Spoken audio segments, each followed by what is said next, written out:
పాత్రికేయ మిత్రులందరికీ హృదయపూర్వక నమస్కారం. గతంలో పార్టీ నిర్దేశించినటువంటి విధంగా 3 సిద్ధం మహాసభల నిర్వహణ పూర్తి చేసుకున్నటువంటి నేపథ్యంలో 4వ సిద్ధం మహాసభకు అద్దంకిలో ఈ యొక్క ప్రదేశంలో 10వ తారీఖున సిద్ధం మహాసభకు సర్వం సిద్ధం చేసుకోవడం జరిగింది. ఏర్పాట్లన్నీ కూడా త్వరితగతిన పూర్తవుతూ ఉన్నాయి. గతంలో నేను చెప్పినట్టుగా ఈ యొక్క సిద్ధం మహాసభకు ఆఖరి మహాసభ.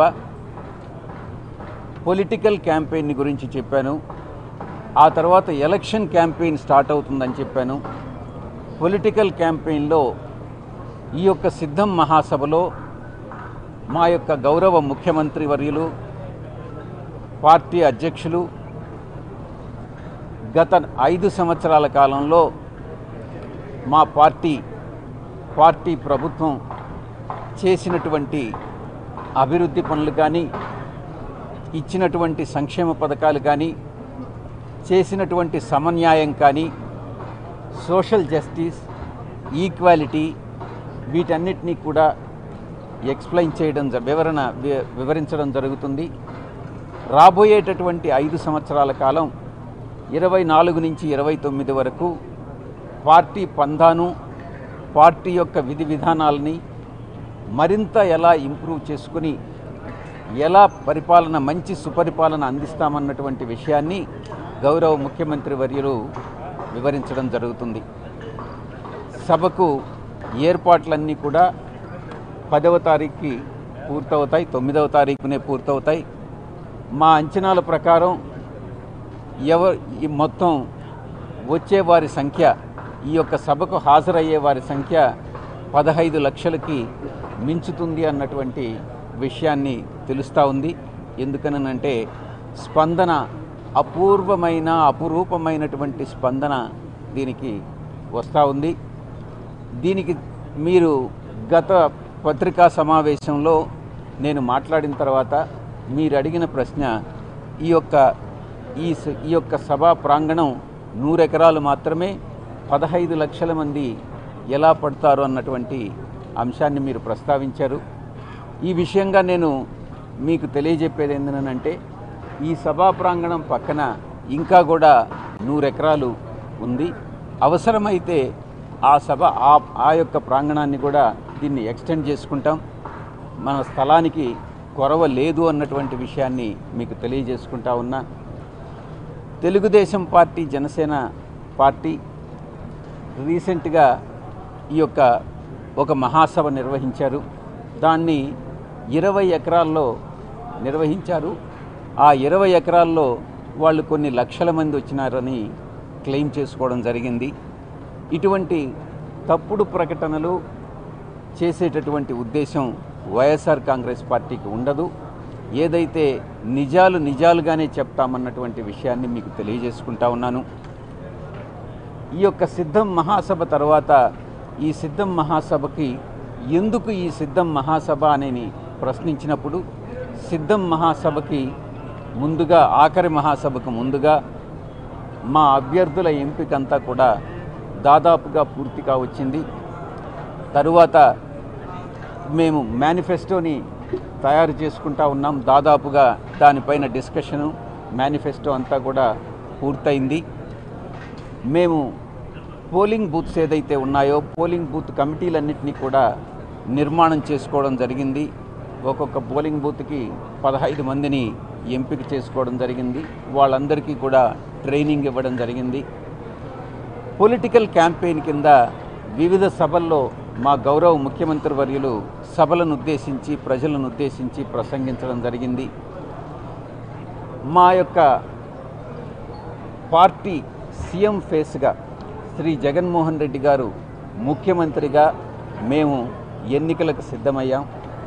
ఆయన ముఖ్యమంత్రిగా రాబోయేటటువంటి 2024 ఎన్నికల్లోనూ, ఆ తదుపరి రాబోయేటటువంటి 25 సంవత్సరాల్లో మా పార్టీ సీఎంగా జగన్మోహన్ రెడ్డి గారిని మేము ప్రొజెక్ట్ చేసుకుంటూ ఈ యొక్క ఎలక్షన్ని ఫేస్ చేయబోతా ఉన్నాం.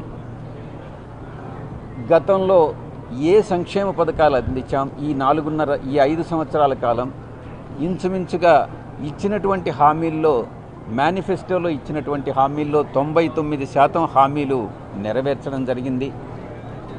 హామీల విషయంలోనే కాదు, రాష్ట్రంలో ఉన్నటువంటి 1,67,00,000 1,70,00,000 హౌస్ హోల్డ్స్లో ఇంచుమించు 86% హౌస్ హోల్డ్స్ ఏదో ఒక 87% హౌస్ హోల్డ్స్ ఏదో ఒక రకంగా ఏదో ఒక స్కీమ్లో, వెల్ఫేర్ స్కీమ్లో, సంక్షేమ పథకంలో కవర్ అవుతూ మల్టిపుల్ బెనిఫిట్స్ పొందినటువంటి వాళ్ళు కూడా ఉన్నారు. ఆ మొత్తం 87% కవర్ అయినటువంటి విషయం మీ అందరికీ కూడా తెలుసు. ఈ యొక్క నేపథ్యంలో అభివృద్ధి విషయానికి వస్తే మేము ప్రతిపక్షం చేస్తున్నటువంటి విమర్శలన్నింటినీ కూడా సమర్థవంతంగా అభివృద్ధి విషయంలో తిప్పికొడతా ఉన్నాం. గతంలో నేను చెప్తానే వచ్చాను, తలసరి ఆదాయం విషయంలోనైతేనేమి, రాష్ట్ర స్థూల ఉత్పత్తి విషయంలోనైతేనేమి, ఆంధ్ర రాష్ట్రం అభివృద్ధి అన్నటువంటిది లేకుంటే తలసరి ఆదాయం పెరగదు. అభివృద్ధి అన్నటువంటిది లేకుంటే అంటే పారిశ్రామికంగాను, పారిశ్రామిక రంగంలోనూ, సేవా రంగంలోనూ, వ్యవసాయ రంగంలోనూ అభివృద్ధి అటువంటిది లేకుంటే రాష్ట్ర స్థూల ఉత్పత్తి అన్నటువంటిది పెరగదు.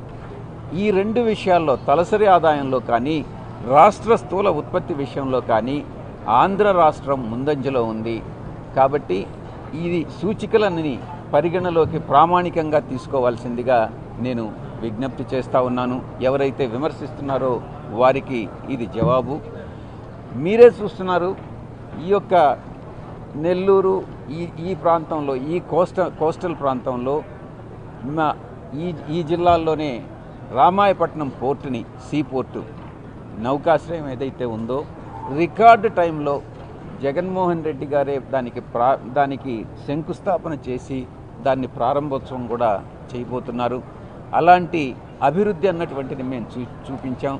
అదేవిధంగా ఒక సీ పోర్ట్స్ విషయానికి వస్తే భావనపాడు కానీ, మచిలీపట్నం కానీ, కాకినాడ కానీ, రామాయపట్నం కానీ, కృష్ణపట్నం కానీ, వీటినన్నిటినీ కూడా అభివృద్ధి అన్నటువంటిది ఏంటి అన్నటువంటి దాన్ని ఒక నిర్వచనం వైఎస్ఆర్ కాంగ్రెస్ పార్టీ ప్రభుత్వం మనం చూపించడం జరిగింది. ఒక నౌకాశ్రయం విషయంలోనే కాదు, విశాఖపట్నం ఎయిర్పోర్ట్ కూడా చాలా త్వరితగతిన పనులన్నీ కూడా జరుగుతూ ఉన్నాయి. చాలా ఇండస్ట్రీస్ అన్నీ కూడా, ఎన్నో పారిశ్రామిక సంస్థలు ముందుకొచ్చి ఆంధ్ర రాష్ట్రంలో సంస్థలను నెలకొల్పడం, ఫ్యాక్టరీలను నెలకొల్పడం జరుగుతూ ఉంది. దురుద్దేశపూర్వకంగా ప్రతిపక్షాలు చేస్తున్నటువంటి విమర్శ రాష్ట్రం అభివృద్ధిలో కుంటుపడింది అన్నటువంటి విషయాన్ని మనం విస్మరించాలి. ప్రజలు నమ్మడం లేదు అన్నటువంటి విషయాన్ని కూడా నేను మీకు తెలియజేసుకుంటా ఉన్నాను. ఇక చాలా రీసెంట్గా 2-3 రోజుల క్రితం చంద్రబాబు నాయుడు గారు బీసీ డిక్లరేషన్ ఇచ్చారు. నేను ఒక్కటే ప్రశ్నిస్తూ ఉన్నా, ఒక్కసారి మీరు గతంలో చేసినటువంటి ప్రకటన గుర్తు తెచ్చుకోండి. చంద్రబాబు గారు మీరేం చెప్పారు? బీసీలకు జడ్జెస్ కావడం, బీసీలు న్యాయమూర్తులు కావడం అన్నటువంటిది సమంజసం కాదు, వారికి ఆ యొక్క తెలివితేటలు ఉండవు అని మీ నోటితో మీరే చెప్పినటువంటి వ్యక్తి మీరు ఒక బీసీ డిక్లరేషన్ ఇవ్వడం అన్నటువంటిది హాస్యాస్పదంగా ఉంది అన్నటువంటి విషయాన్ని నేను తెలియజేస్తా ఉన్నా. బీసీల విషయంలో, బీసీ, ఎస్సీ, ఎస్టీ, మైనారిటీస్ విషయంలో వైఎస్ఆర్ కాంగ్రెస్ పార్టీ చేసినటువంటి నిర్ణయాలు కానీ, అమలు చేసినటువంటి నిర్ణయాలు కానీ, అది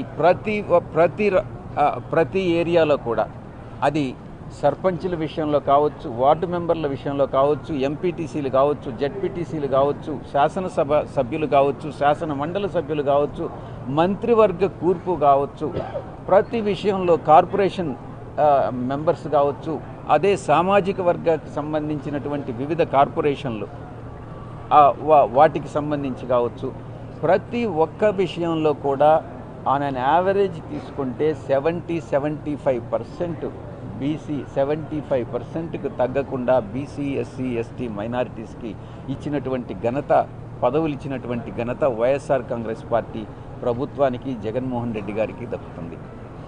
ఈ రాష్ట్రంలోనే కాదు, దేశంలో ఎక్కడా ఏ రాష్ట్రంలోని చేయలేనటువంటి విధంగా, చెయ్యని విధంగా ఈ రాష్ట్రంలో జగన్మోహన్ రెడ్డి గారు చేసి చూపించారు.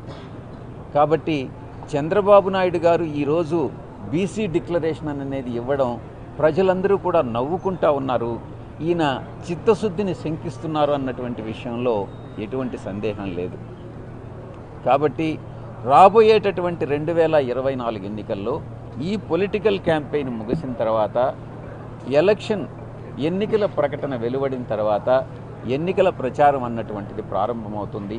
మోస్ట్లీ 13, 14, 15 తారీఖుల్లో ఎన్నికల ప్రకటన అనేటటువంటిది రావచ్చు. ఆ తర్వాత వైఎస్ఆర్ కాంగ్రెస్ పార్టీ ఎన్నికల ప్రచారం అన్నటువంటిది ప్రారంభమవుతుంది. ప్రజలు ఈరోజు చాలా స్పష్టతతో ఉన్నారు, చాలా స్పష్టతతో ఉన్నారు. ఎటువంటి పరిస్థితుల్లో తెలుగుదేశం పార్టీ అధికారంలోకి వచ్చేటటువంటి ప్రసక్తే లేదు.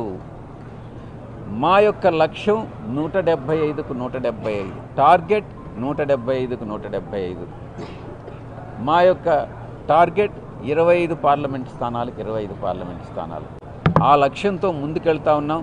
తప్పకుండా మా యొక్క లక్ష్యాన్ని మేము సాధిస్తామన్నటువంటి విషయంలో ఎటువంటి సందేహం లేదు. ఈ వై నాట్ 175 అన్నటువంటిది ఈ యొక్క సిద్ధం మహాసభలో కూడా ప్రదర్శించడం జరుగుతుంది. మాకు ఆ నమ్మకం ఉంది. ఆ నమ్మకంతో ప్రజల్లోకి వెళ్తున్నాం. ప్రజలకు చేసి చూపించిన తర్వాత ప్రజల వద్దకు మళ్ళీ మేము వెళ్తా ఉన్నాం. రాబోయేటటువంటి 5 సంవత్సరాల కాలంలో మరింత మెరుగైనటువంటి, మరింత సుపరిపాలన ఇవ్వాలన్నటువంటి ఒక దృఢ నిశ్చయంతో మేము ముందుకెళ్తున్నాం అన్నటువంటి విషయాన్ని తెలియజేస్తూ సెలవు తీసుకుంటున్నాం. నేనొక నిజం, జరిగే యథార్థాల అగ్ని పర్వతం, జననం మరణం మధ్య జరిగే నాటకానికి నేనే సాక్షిని. సగటు మానవుని గొంతుక నేను. మీ అందరి కోసం ప్రతి గడియ పనిచేస్తూ గళం వినిపించే G9 న్యూస్.